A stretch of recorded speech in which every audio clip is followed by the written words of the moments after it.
আমরা আমাদের জায়গা থেকে স্পষ্ট মনে করি আসলে যে শিক্ষার্থীরা রাস্তায় থাকবে এটি কোনো স্থিতিশীল পরিবেশের উদাহরণ নয়। একইভাবে পুলিশ তাদের দায়িত্ব পালন করবে না, এটিও স্থিতিশীল পরিবেশের উদাহরণ নয়।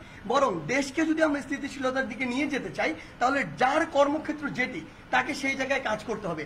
প্রথমে আমি আমাদের তরুণ প্রজন্মের যে ভাই বোনেরা রয়েছে স্কুল কলেজের, তাদেরকে অন্তরের অন্তঃস্থল থেকে ধন্যবাদ জানাতে চাই এই কারণে তারা এই দুঃসময়ে এই সংকটে রাস্তায় নেমে তাদের যে গুরুত্বপূর্ণ দায়িত্বটি পালন করেছে, তার মাধ্যমে আমাদের জীবন প্রবাহটি সহজ হয়েছিল।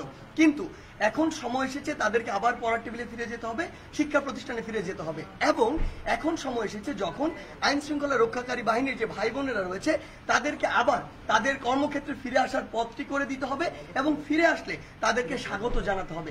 কারণ দিন শেষে আমরা যখন আমাদের সকলের কর্মক্ষেত্রে যেতে পারবো তখনই দেশটি স্থিতিশীলতার দিকে এগিয়ে যাবে। তাই আমার জায়গা থেকে বিশেষভাবে তাদেরকে অনুরোধ করছি রবিবার থেকে তাদের ক্লাসে ফিরে যাওয়ার জন্য, এবং সেখানে যদি আইন শৃঙ্খলা রক্ষাকারী বাহিনীর ভাই বোনেরা আসে তাদেরকে স্বাগত জানিয়ে তাদের দায়িত্বটি বুঝিয়ে দেওয়ার জন্য। ধন্যবাদ।